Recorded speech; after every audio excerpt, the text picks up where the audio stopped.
Hey there, cats and kittens. Marlboro Man from WHAM Radio and new WHAM TV, because we have mutiny people, coming right at you from beautiful downtown Berwyn, Illinois, with America's favorite co-host, Miss Anarchist.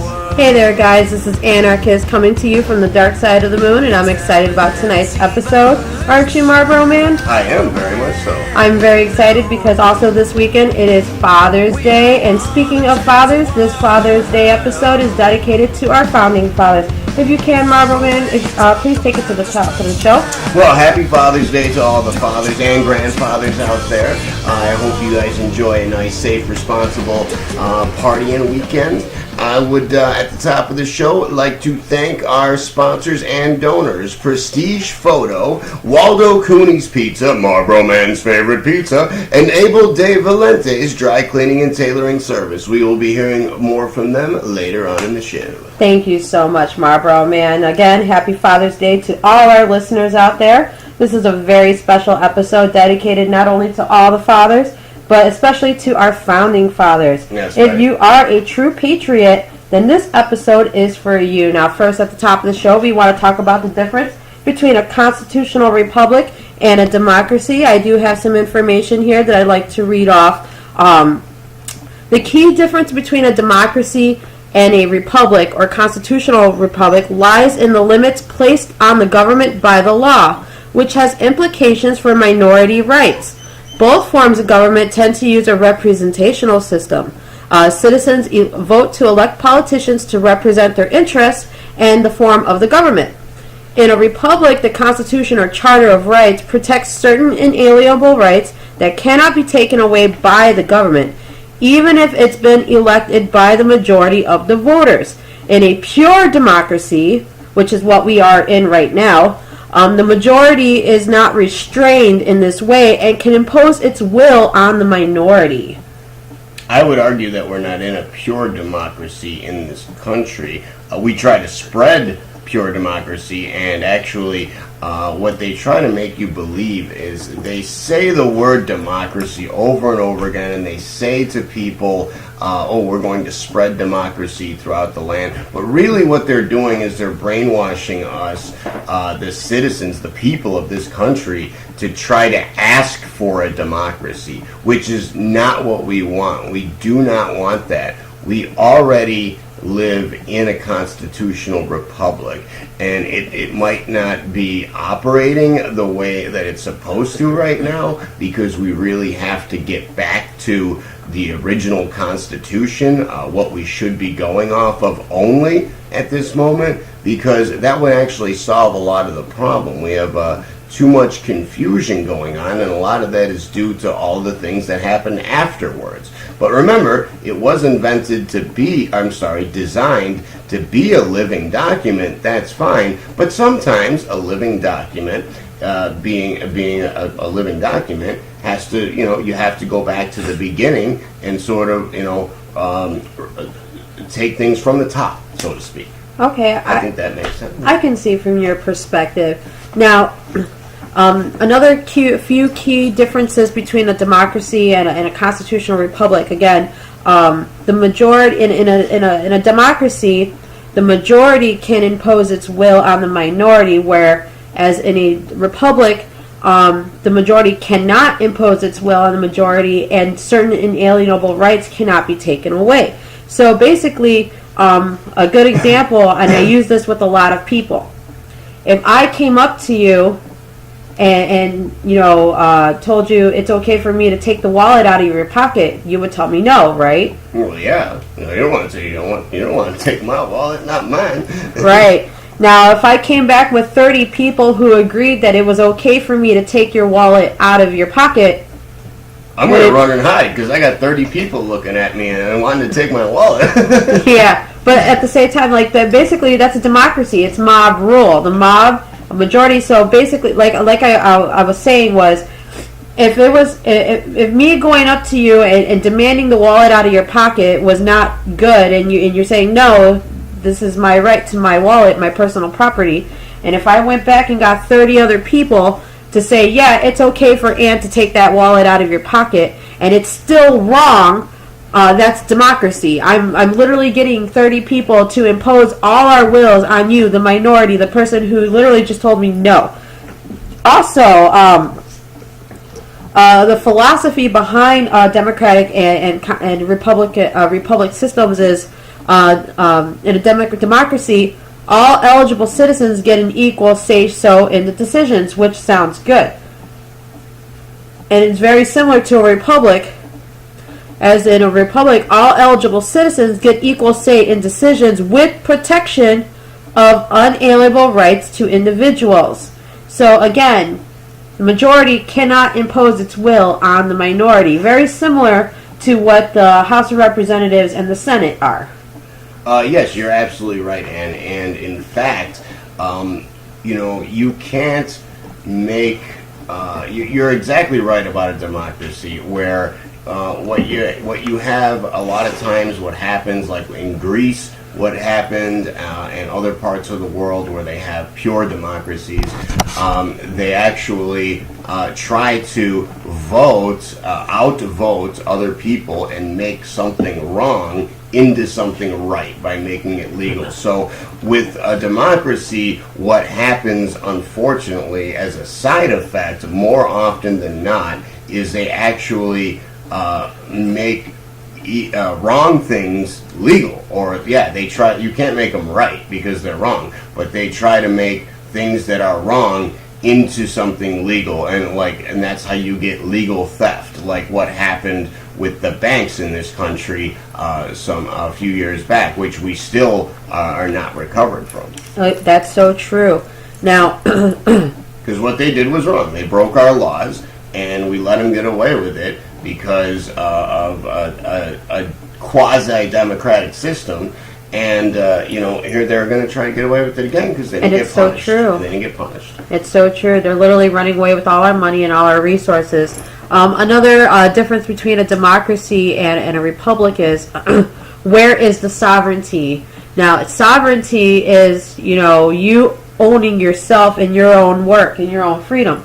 So in a democracy, sovereignty is held by the population as a group.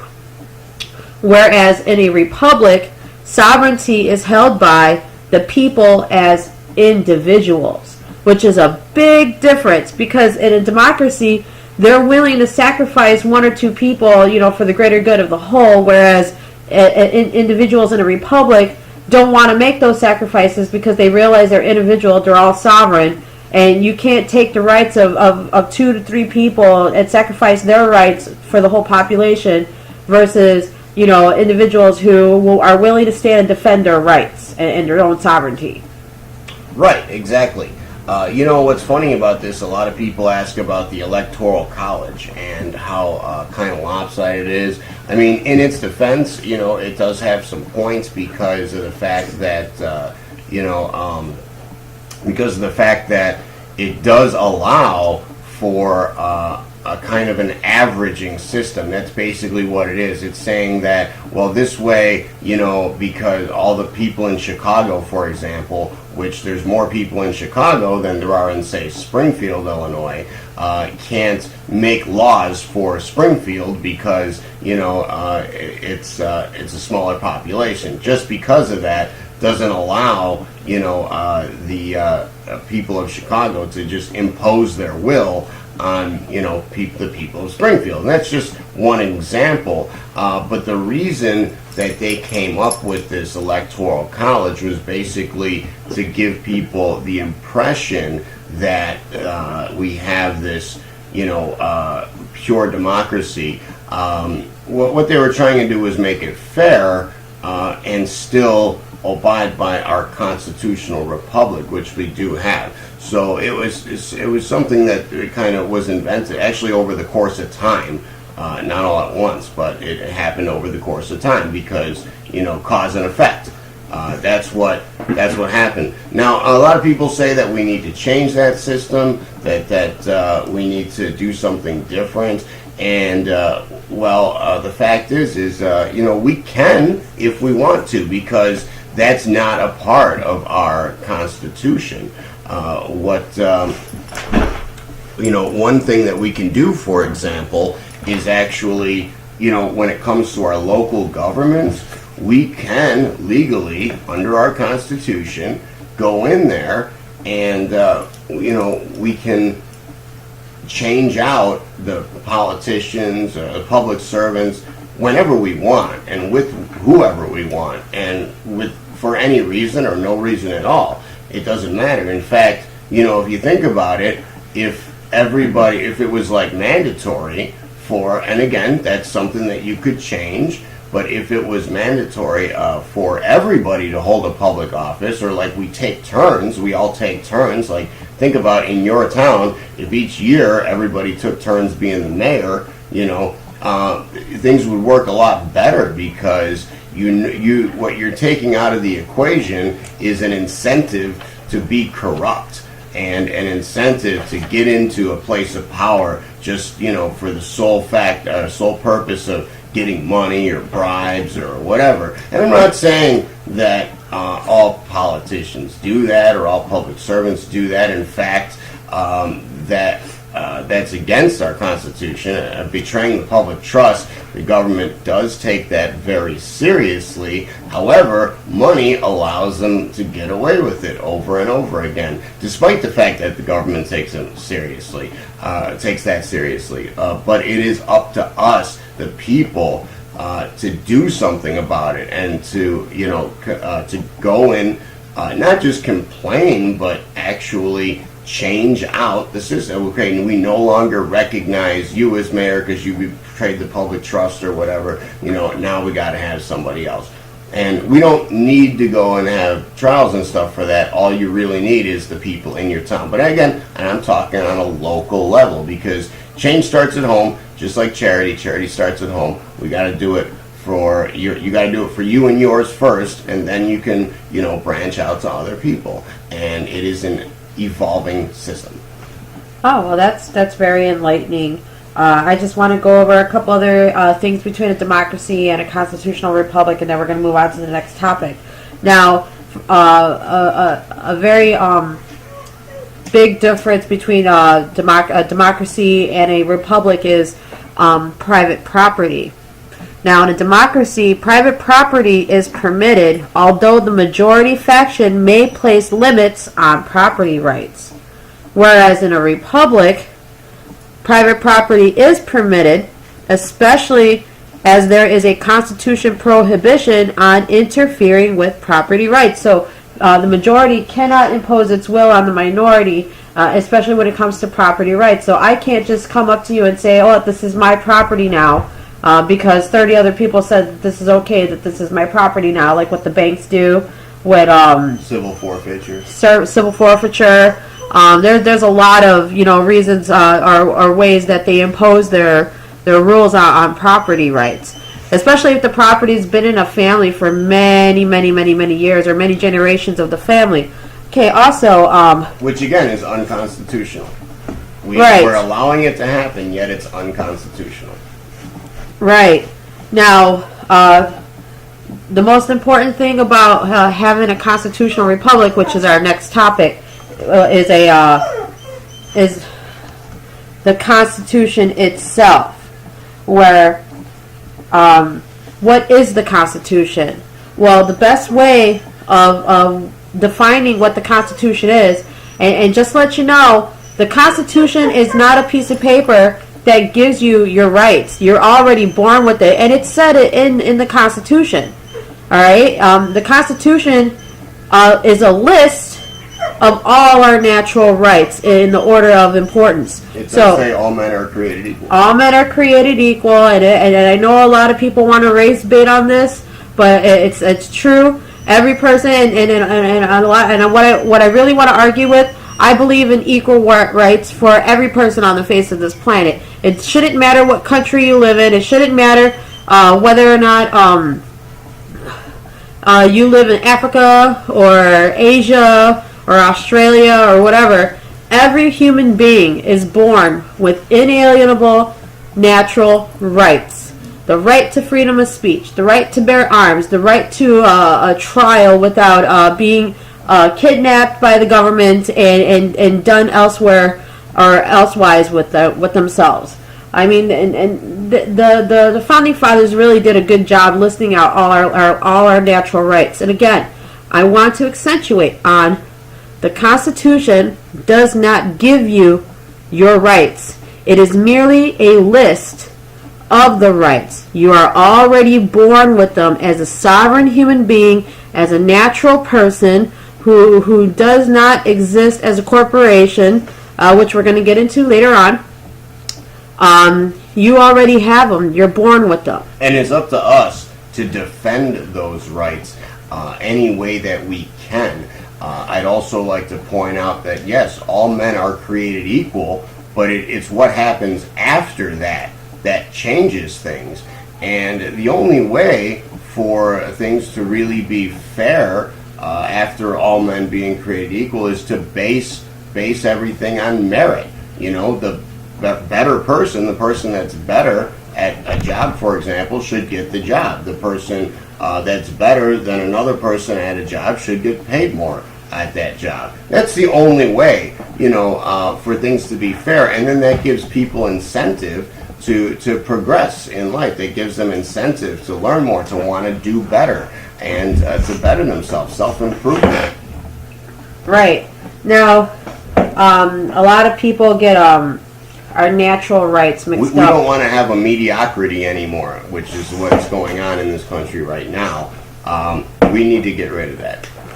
I definitely agree. Merit is the way to go. Merit. Yeah, we should be judged by the content of our character, like Martin Luther King said, versus the color of our skin, or what's the best way of putting it that I see people doing these days, like how they make fun of us millennials, where they'll say we automatically just want good things to happen to us. You know, we don't want to work for it anymore. We just think that we're automatically entitled to it. Entitlements? Yeah, we have entitlement issues.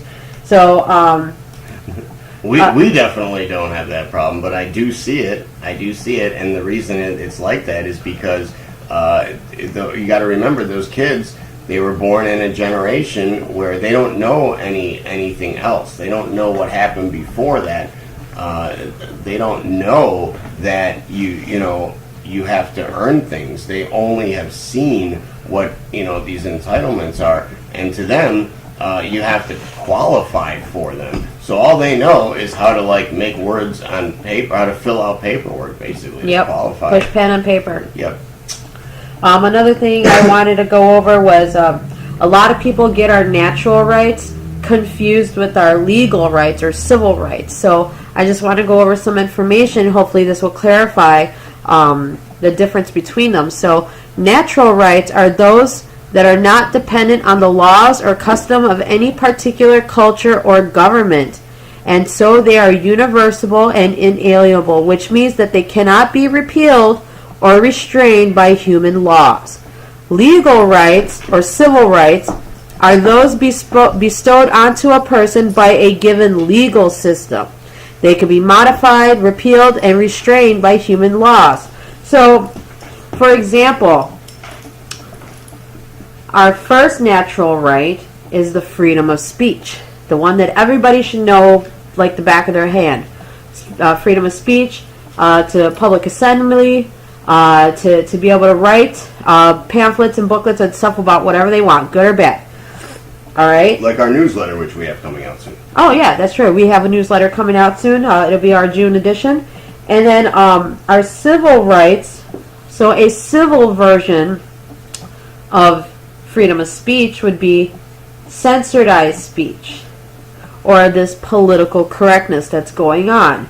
The people use the law to force people's natural rights, or to put a restraint on their natural right. So, for example, with the comedians, Roseanne Barr and all these comedians that are going down the drain right now because they had an opinion and something to say on a social media site. People use the law or policies to get their way by putting restraints on people's freedom of speech. I believe that if Roseanne Barr said something racist, and I don't remember exactly what her comment was. What she said was that she said Jarrett, some Obama advisor, who I don't even know. Like, but I did look at the picture, and I did read some of the stories after she said it. And what she said was she was a product of the Muslim Brotherhood, and the Planet of the Apes had a baby. That's what she said. And quite frankly, the facts in the case,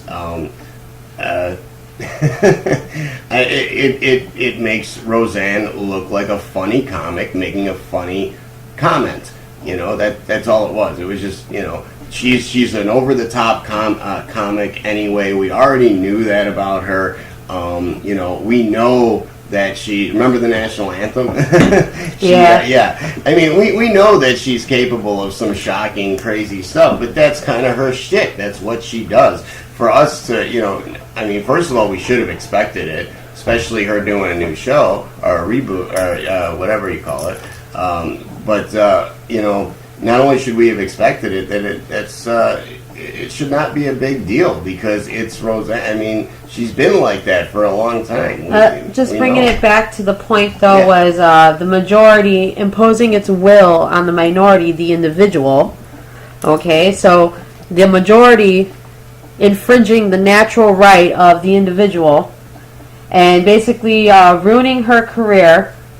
All because they don't like what she's ruined, but yeah. Well, they try to. They're basically trying. Quite the hiccup, blacklisting her. Yeah. Blacklisting, exactly. So McCarthyism. Right. So they're basically trying to impose their will on the individual. What she had the freedom to say whatever she wanted. Now, if people were offended by what she says, they could have unfollowed her on Twitter. They could have, boycotted watching her show. But no, they went the other route and called on Big Brother to use his power and all his might to smite their enemy. So that's what a democracy is, right there, people.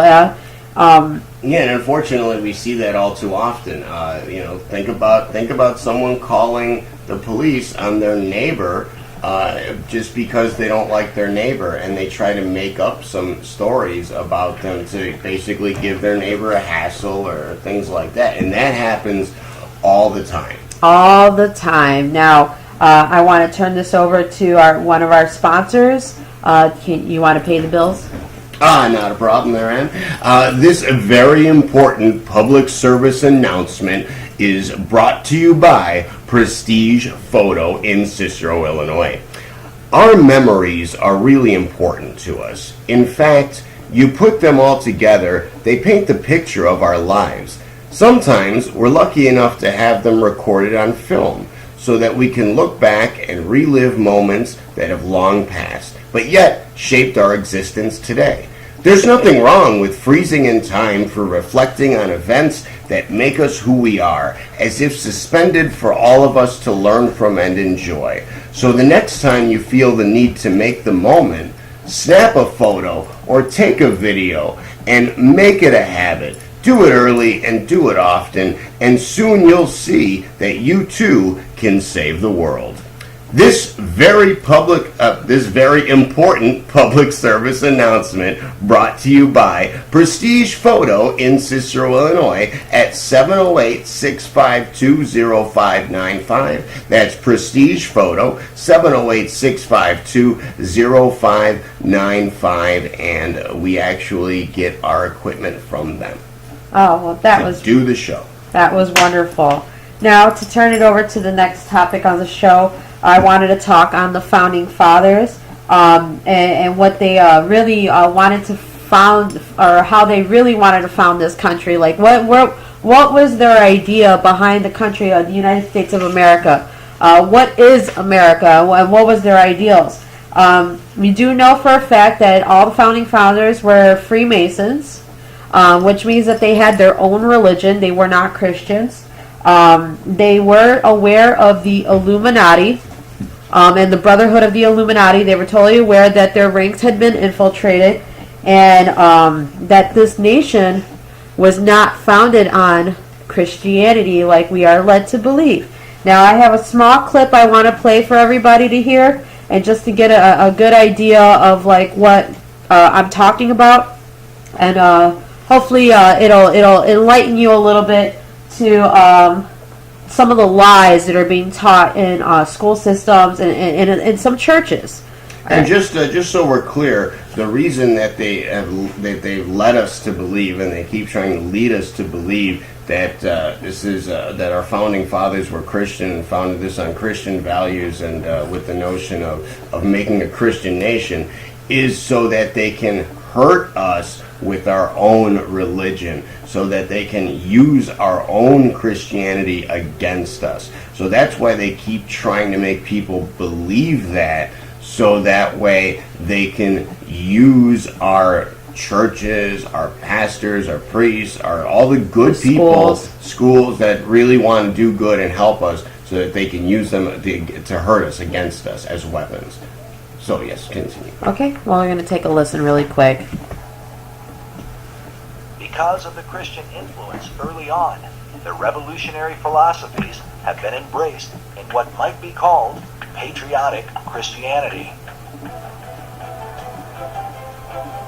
Patriotic Christianity, which is the idea of America being founded as a Christian nation, and so we have many Christians who are going forward, and they're being compelled because of this information about the founding fathers. They're told, well, the founders of the American Revolution, these were Christian men, and that what they were trying to do was to set up a Christian nation, and therefore we should honor their example and their philosophy by fighting for Christianity in America, and to do so at a political level.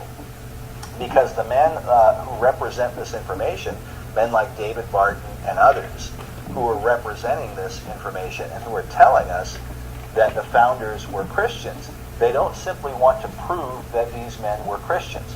What they want to do is they want to tell us that these men are Christians, and then springboard from that into telling us that we need to get involved with American politics. We need to go out and vote for a Christian president. We need to go vote for Christian governors and congressmen and so on, and become political activists, because supposedly America was founded as a Christian nation.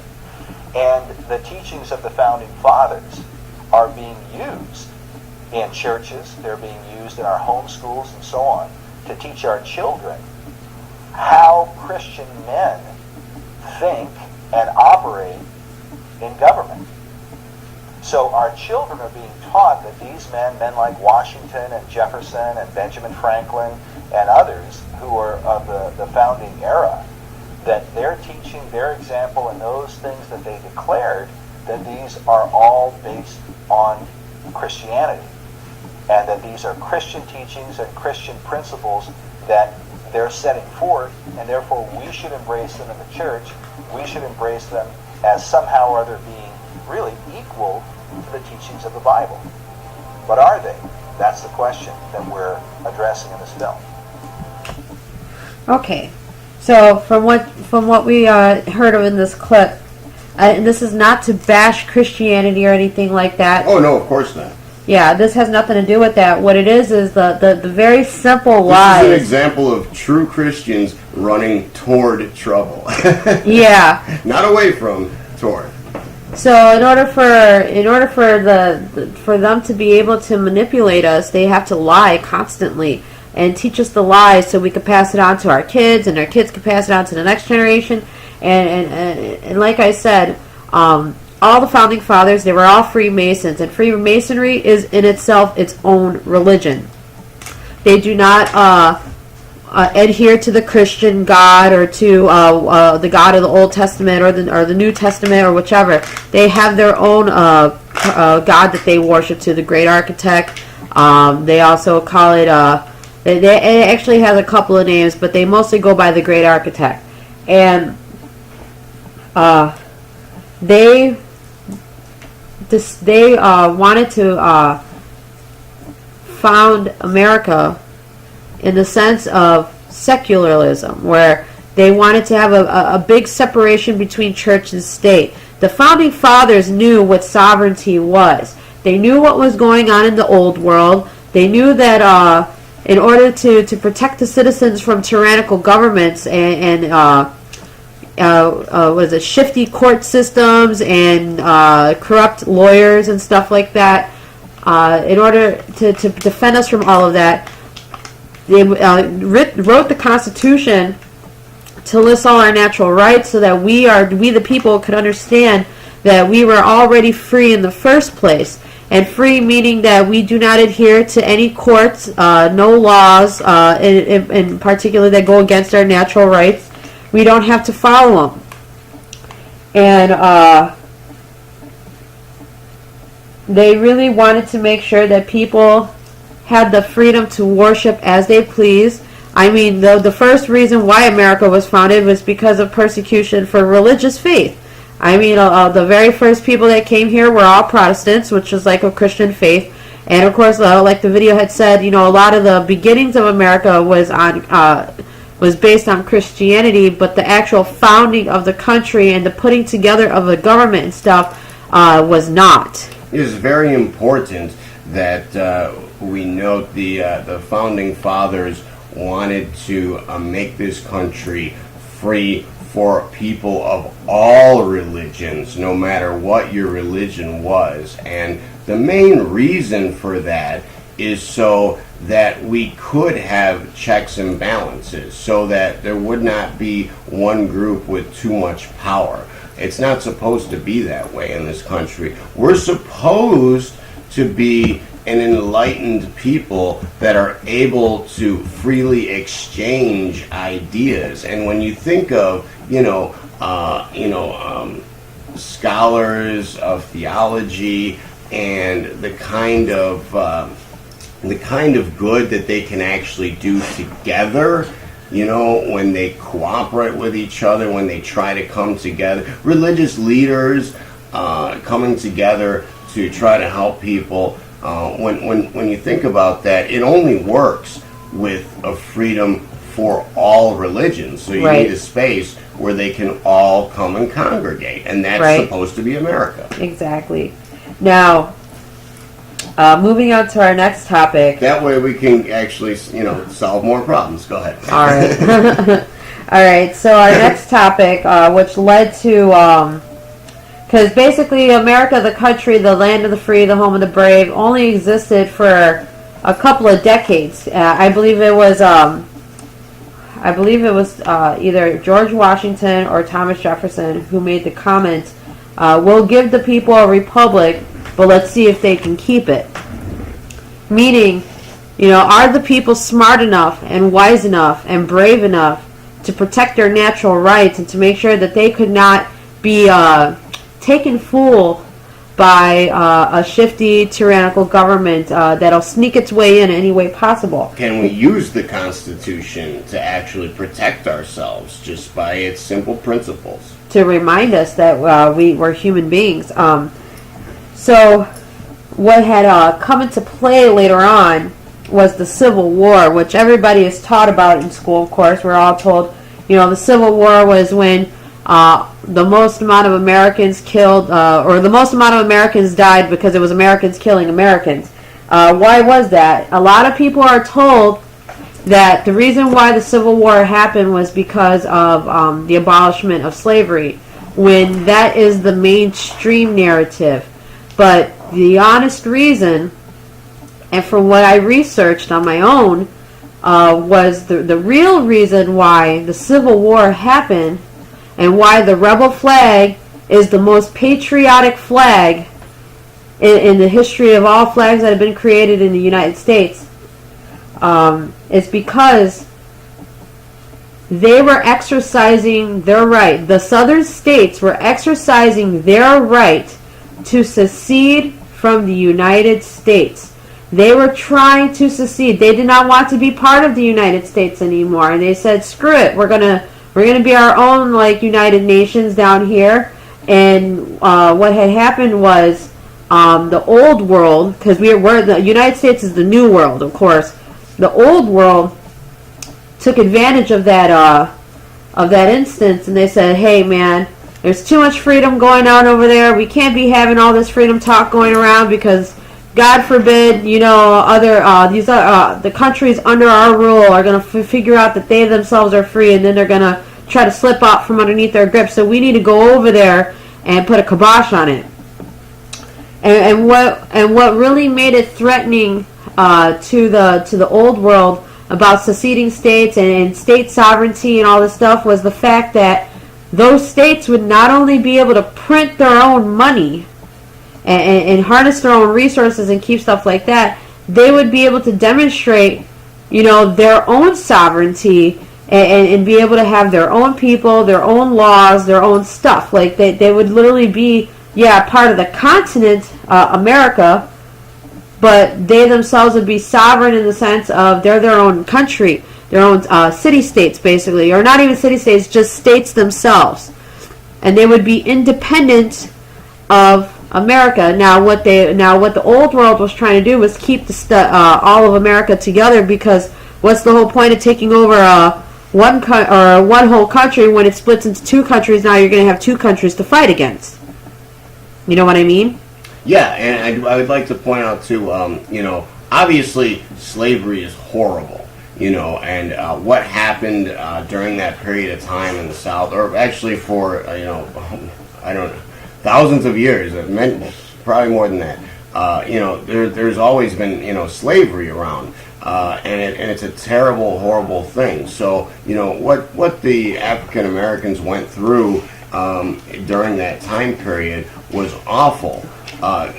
The crazy thing, though, is that what the people of the South were trying to say was that they were free to make that choice. Right. Now, without ever having to go to war, it would have changed naturally. We if say the South didn't actually try to succeed from the Union, and the North didn't try to impose its will on the South by forcing them to stop this brutal, horrible, terrible behavior, they would have changed right along with the rest of the world, because in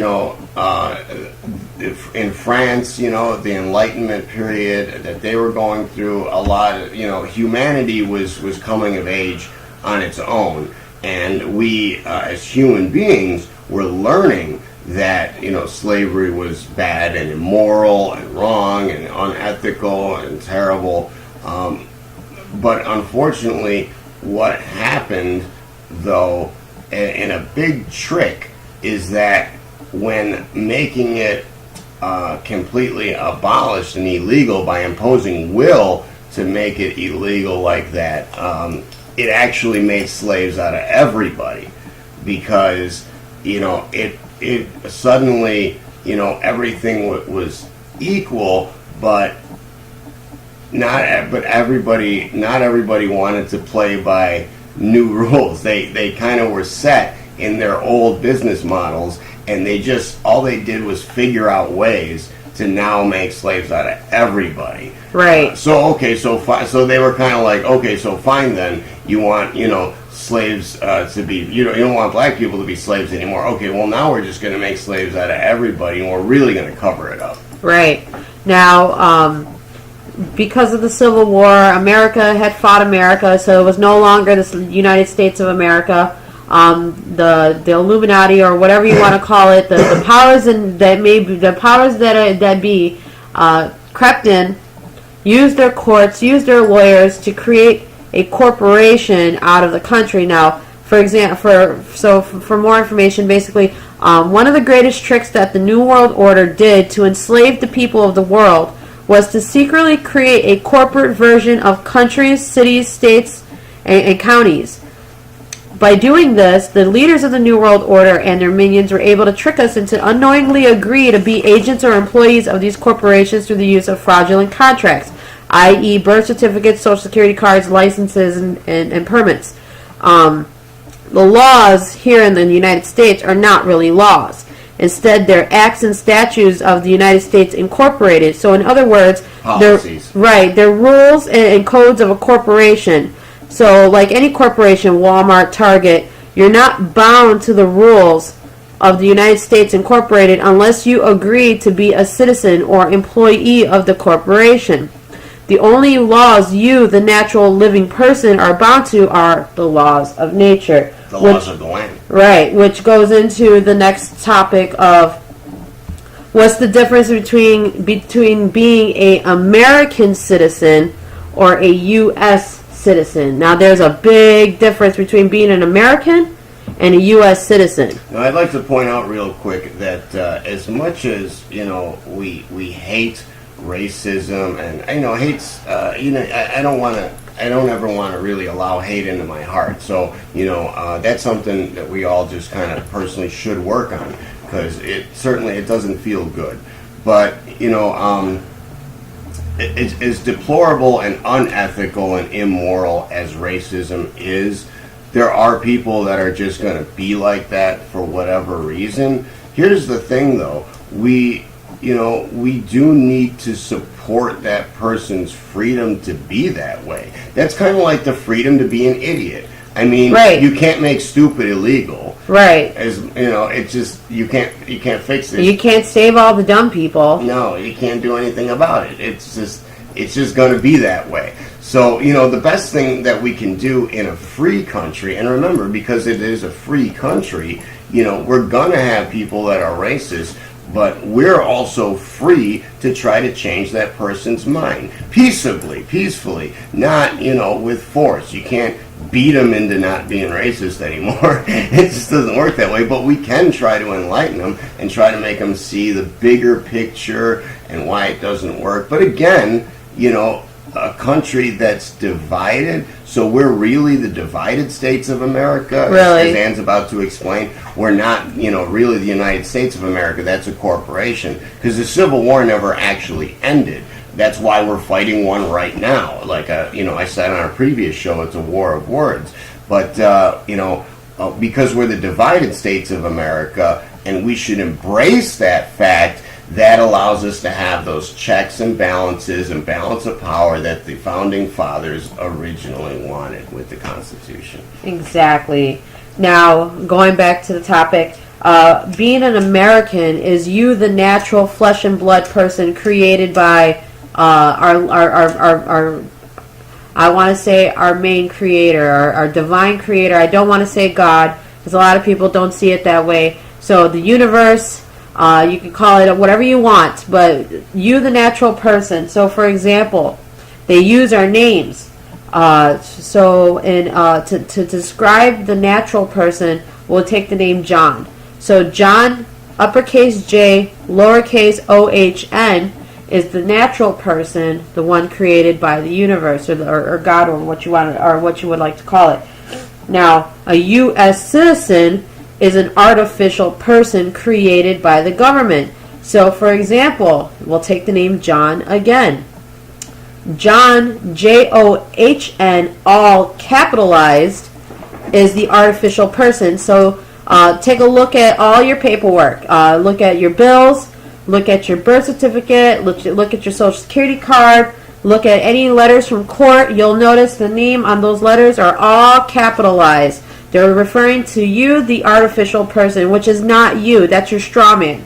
Corporation. Now, your corporation, exactly. All corporations have their name in capital letters when listed on legal documents. Right. Now, again, when you're in school and you write your name on the top of a paper, how do you write it? J, uppercase, lowercase, O-H-N.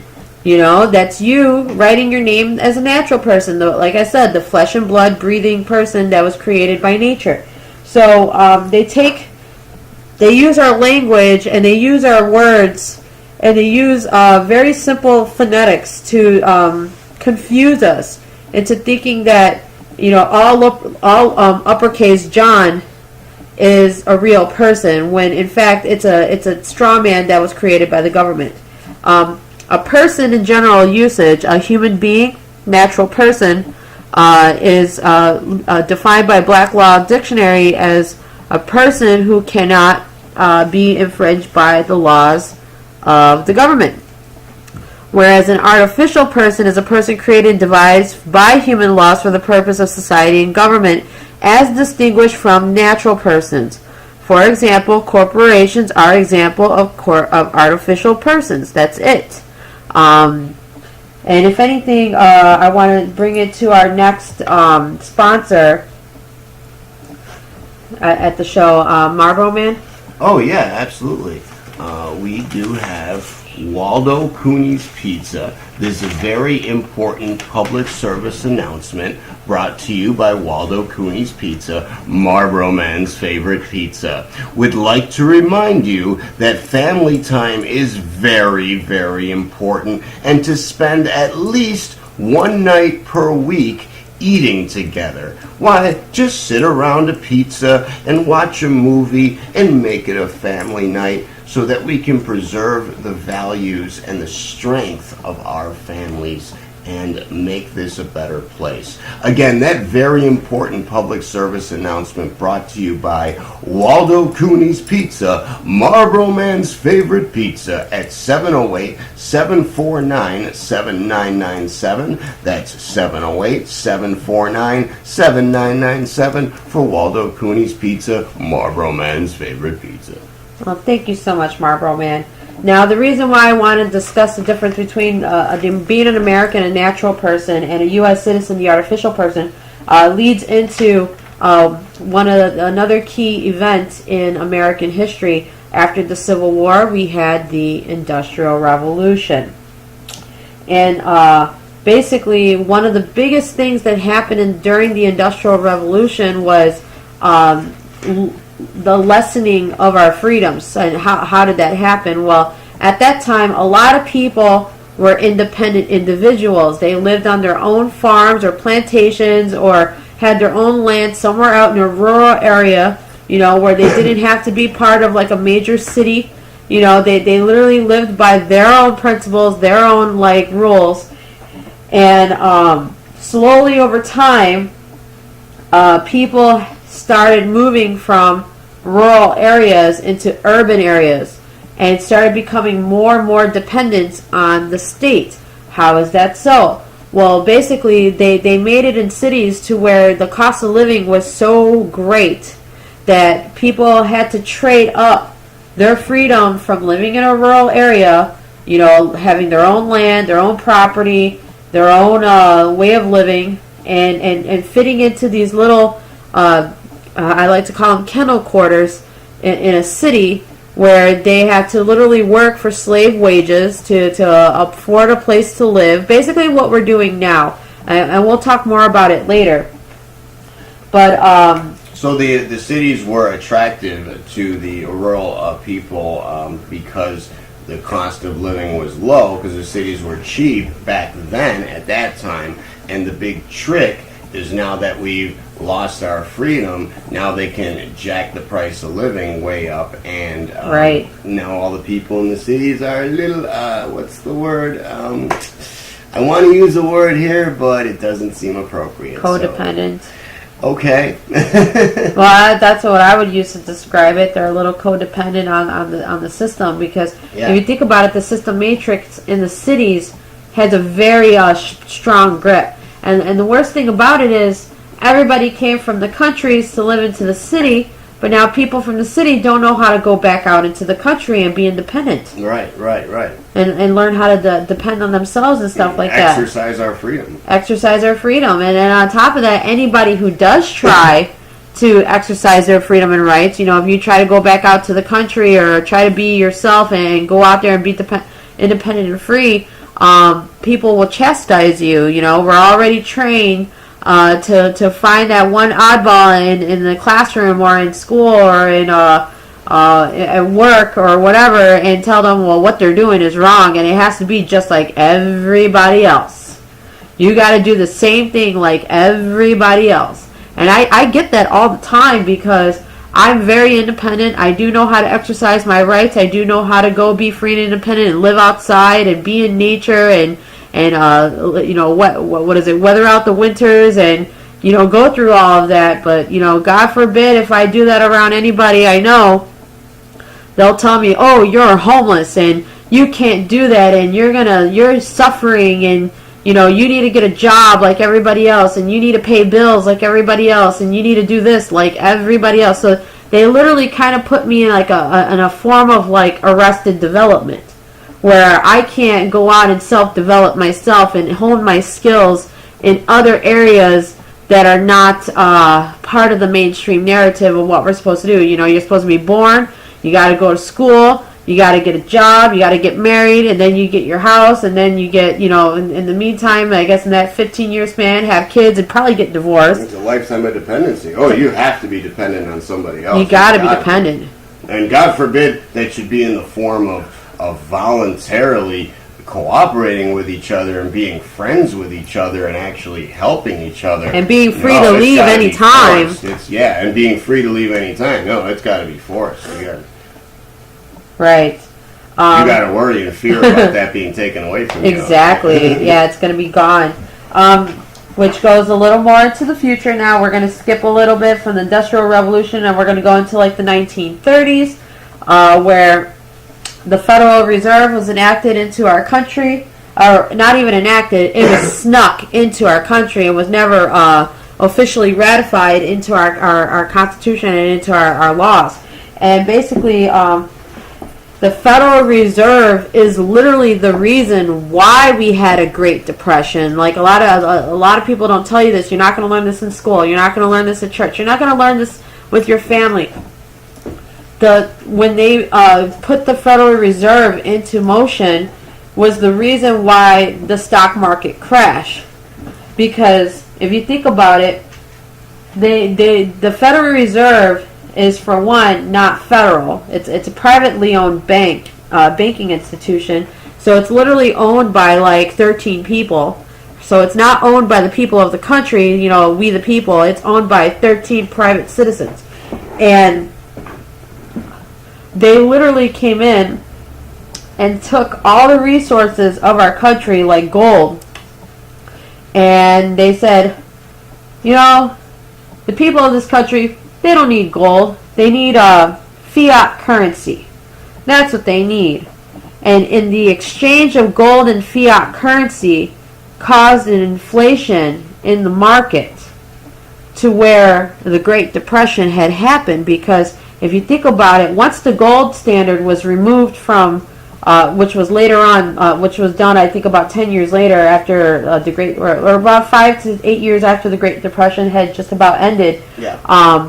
It made sure that we, the people, had no control over our monetary or financial progression or anything like that. Yeah, and then later on we lost the gold standard. So at this time that Ann's talking about, we still were on the gold standard, but you know, they started doing things like, because of the crash that they caused, well, they didn't allow it to recover naturally. Instead, they tried to impose will. They tried to pass laws against, you know, against the market, and well, what happened was it no longer was a natural market. So you had an artificial market was created.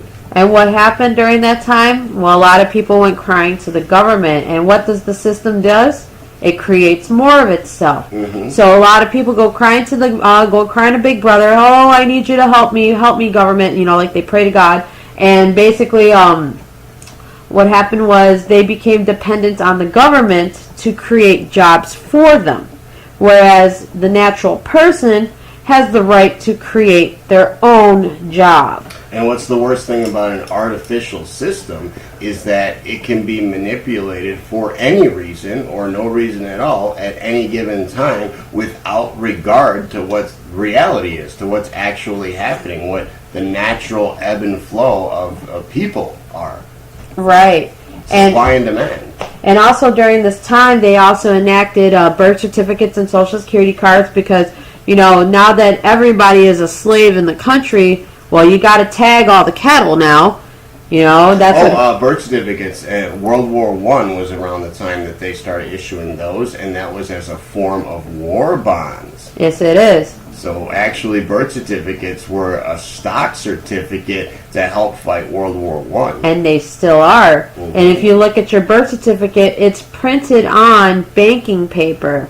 It's printed on stock paper, like for a stock bond at a bank. Yeah. And if you think about it, and we're the cattle, then the stock market is where they manage the stock. Us, the people, we're the stock. So the stock market is where they buy and sell it. So they don't, what is it?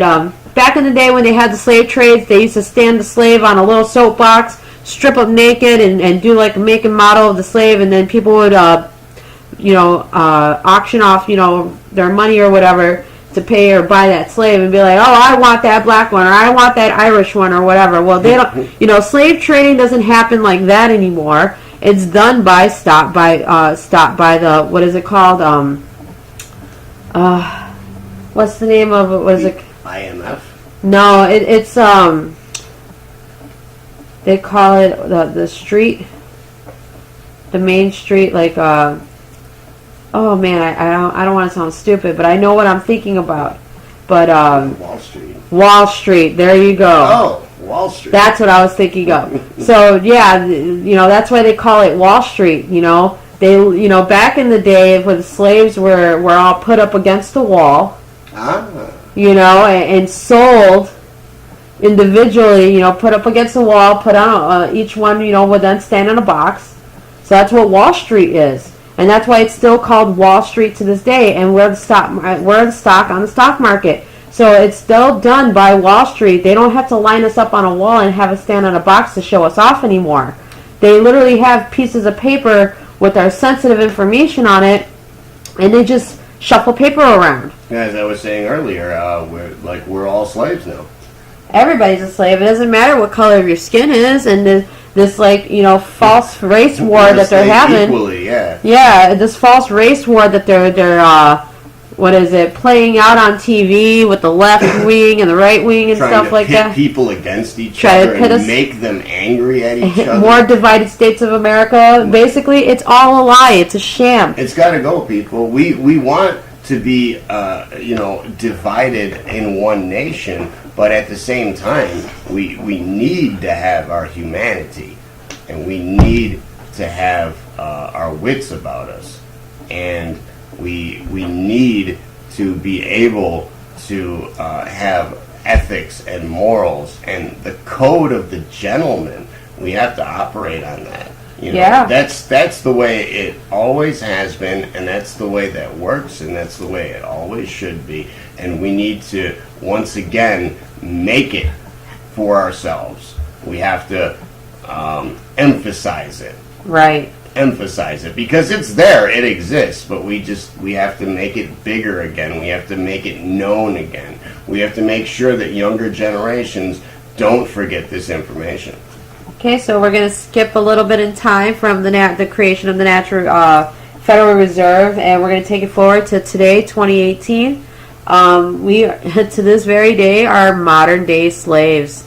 Don't even say modern day, because it's actually postmodern now, because the modern era, I think, ended in the 80s. But this is I could see that, yeah. Postmodernization. We are now postmodern slaves.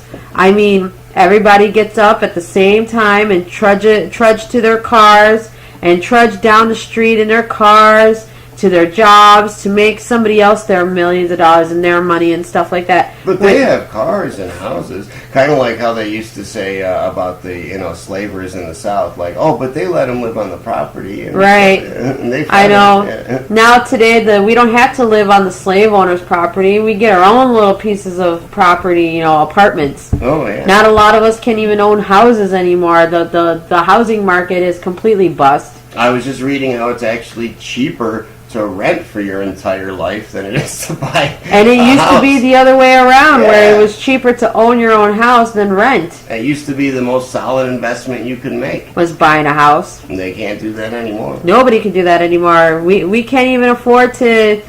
What is it? I find it so funny because we have an average of $10 minimum wage. Minimum wage here, especially in Chicago, it's $10 an hour. And most people can't even afford a one-bedroom apartment at $800-900 a month in some areas. And it's ridiculous because the inflation here is just ridiculous. And they're okay with not being able to afford a one-bedroom apartment, from what I've noticed. but they're totally okay with buying a $7 cup of coffee from Starbucks. Yeah. So it just tells you where the intelligence level of the people in our country are, because as you could tell, the goal, like especially with television, from what I've noticed with television, buy, consume, and consume, spend.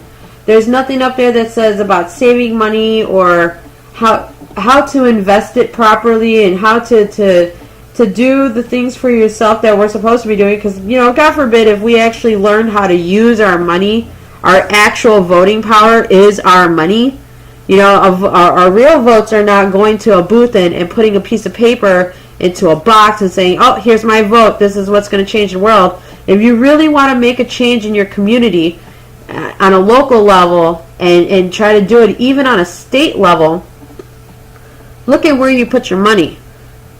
And if you think that, like for example, we'll start with housing. Housing on a local level. Are you giving your money to a private citizen who owns their own house and will let it rent it to you for a reasonable price? Or are you giving your money to mortgage companies where they literally maximize profit on your money and charge you crazy amounts of interest on your payments on whether or not you pay on time or not? Like these real estate companies come in, they buy out houses that people can't afford anymore. They can't afford to live in. They buy them out and they rent them out back to the people, but at a slightly higher price than what the people would have been paying if there was a private citizen that owned it. I would go as far as to say that under the current banking system, I would say it is illegal for the bank to own property under the current system. Now, I'm not talking about a bank. I'm talking about the current banking system, because they're not even of our country. Like, they might have names like U.S. Bank or Bank of America, but rest assured, the people that are in charge of these banks are not American. No, they're villains, in fact. They're enemies of this country. They want to do harm to us, and yet we're allowing them to own the property that we reside on. I sound like I'm gonna sound like a boogeyman for saying it. The people who own the banks are all Zionists. Ooh, my God. Yeah. Not Zionists. Oh, we can't use the Z word because you get demonetized for that, but they're all Zionists. Well, it's a good thing that we are privately run and funded people around here at Outer Heavens and Top of the Line. Yep. We are exclusive, and we only deal with people that are not corrupt, that are that support freedom and individuality solely. We like the mom and pop businesses that are friends of ours that actually, they actually help the kids. They do things themselves for them, and they help us help the kids too, in all kinds of ways. But just wanted to throw that in there, so that people understand that we're very anti-corruption. And we only want to, deal with trustworthy individuals. Okay, we would like to bring you another very important service announcement, and this one is brought to you by Abel de Valiente. Homelessness is such an important issue on this show, and we would like to point out that a new outfit can change the way the homeless can feel about themselves, change the way they think about themselves, change their attitude in general, give them more confidence. And Abel de Valiente Dry Cleaning and Tailoring wants you to drop off your gently used and clean clothing at your local donation box or church. Please donate your gently used clothing so that other people who are less fortunate will have something nice to wear, perhaps on that big job interview. This very important public service announcement brought to you by Abel de Valiente Dry Cleaning and Tailoring Services in Cicero at 708-298-9778. Again, that's Abel de Valiente Dry Cleaning and Tailoring Services in Cicero at 708-298-9778. Back to you, Ann. Oh, I wanted to add something to that public service announcement. Go for it. Even if you couldn't drop off your used clothes at a charity box or at a church, if you see somebody who's homeless, give them your clothes, your unused clothes. Give it to them directly and say, look, I know you don't have much. Here's a shirt. Here's some pants. Here's a jacket. You know, I try to give as much as I can. I always try to give 100% of whatever I can. You know, funny story about that, since some of you might know that Ann and I run an emergency shelter for families and kids and you know, disabled people. We work a lot with disabled people and underprivileged people, youths especially, but in myself, just from my own personal experience, I actually, and I thought about this the other day, and it's true, I literally give somebody the shirt off my back at least 2 times a week. Yeah, you do. Sometimes more. But it's a good thing I have great taste in shirts. That's a good thing you have so many shirts. Yeah, that's right. And sharing is caring. So Sharing is caring. to bring it in, I just wanted to give my final thoughts of the show overall and what we've talked about. It was a lot of information that we put out there. So, you know, let's just do a really quick rundown. We talked about a constitutional republic versus a democracy and what's the major differences between them. We also talked about And why America is the best country in the world. Why if we can keep it. why it was the best country in the world, and now it's not even a country anymore, it's a corporation. Well, we can keep it. We can change it. We can make it. I we can make I it think real I again. still got faith in the constitutional republic. And humanity. Which brings us to what we talked about. What is the Constitution? Of course, that's a list of our natural rights. The Constitution does not give you your rights. You're already born with them. And you have to enforce it by living your life as naturally as possible. And that doesn't mean, oh, you got to go back to prehistoric times. It means knowing what your rights are and being able to exercise them on an individual level. Whereas, you know, in a democracy, everybody exercises their rights in a group level and will ostracize anybody who does not follow the mainstream narrative. Now, next was talking about natural rights versus civil rights. So natural rights are the rights that we were already born with, as per discussed on the Constitution. And civil rights are rights that are given to us from a governing body, such as the representatives, the Senate, Congress, and stuff like that. Now, next, we talked about the Founding Fathers themselves.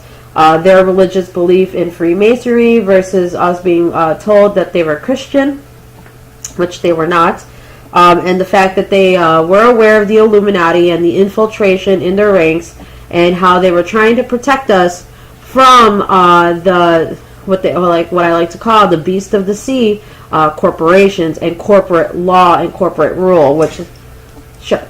And remember, the Founding Fathers. Our non-Christian founding fathers set up a secular country for all religions and all people of all religions in order to ensure that our faith, our beliefs, and our religions and our churches and our pastors and priests and other good people of our belief systems could not be used against us as a weapon. Right. Which is what they keep trying to do. But we're stronger than that. We can be better than that, people. So, thank you so much for that insight. So now we're going to jump to, again, the Civil War and the creation of the United States Corporation. Because, of course, there's 2 of everything in this world. When you look at Earth from space, you see 2 things, land and water. And that's basically what they based everything on. When they came to the United States and they corporatized us, there's 2 people going into the natural person and the artificial person, an American versus a U.S. citizen. They made 2 of everything. There's 2 states. There's the state of Illinois and Illinois State. It's true. That's right. So I use that as an example. There's two different things. There's a federal and a state level. So that's some food to chew on right there. Duality. Duality, yeah. It's one of the major principles in mysticism too. So how many states are there? There's 100 states. There's 100 states. If anybody asks you how many states there are in the United States, you don't say 50, it's 100. The correct answer is 100. The Industrial Revolution was the leading of lessening our freedoms, getting people to move from rural areas into urban areas, creating a minimum wage to force basically slave wages onto the citizens. Which, by the way, the minimum wage should be $0. And the reason that the minimum wage should be $0 is to actually put leverage back into the hands of the people and to put and to make the labor market competitive once again, right, with merit, based on merit. That's why it should be zero. And if it were that way, you would be so surprised at not only how much money people can make and are making under that, but also how low the prices are on things. Good, that's true. Going back to the Industrial Revolution, it basically was taking people from rural areas, squeezing them into urban areas, and making the Americans more dependent on the state. And basically, getting people in and less people being able to get out.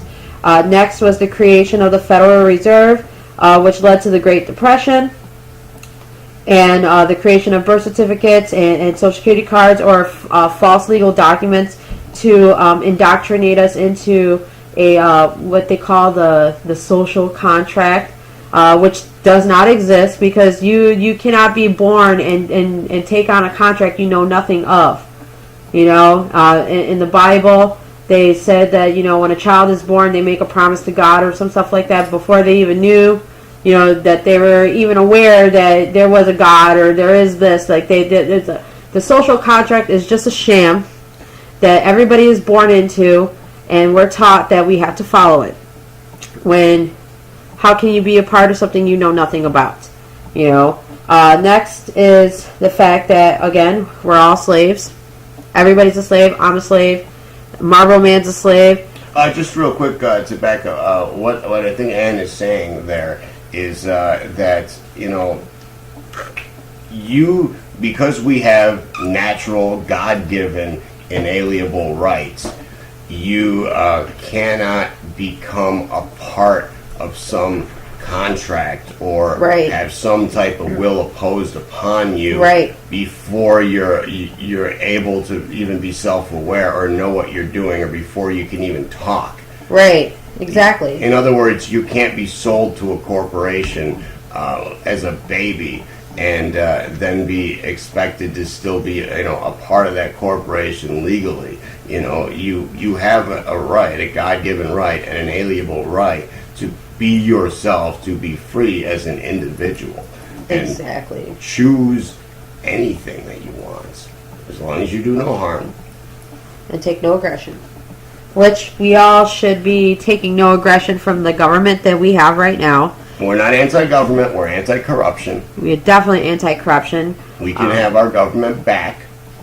Or at least our constitutional republic government. Right, exactly. Where there was real checks and balances. Whereas this false government we're given right now has no checks, no balances. It has absolutely nothing. It just makes no sense. Yeah, we don't need to destroy our own government. What we need to do is simply change people out more often. Okay, so I guess it's going to be time to sign out, Marvel Man? I would say so, and that was a wonderful show, Ann. I think so. I was very much I'm very much happy with this. And to our audience out there, I hope you guys have a wonderful day or afternoon or evening or morning tomorrow. and I hope you've enjoyed this edition of the show, this episode. And I can't really think of anything else other than that. Yeah. Marlboro Man from WHAM Radio and WHAM TV, because we have a mutiny, people, signing out. This is Anarchist coming to you from the dark side of the moon. Have a happy Father's Day, and I'm signing out. Happy Father's Day, Dad.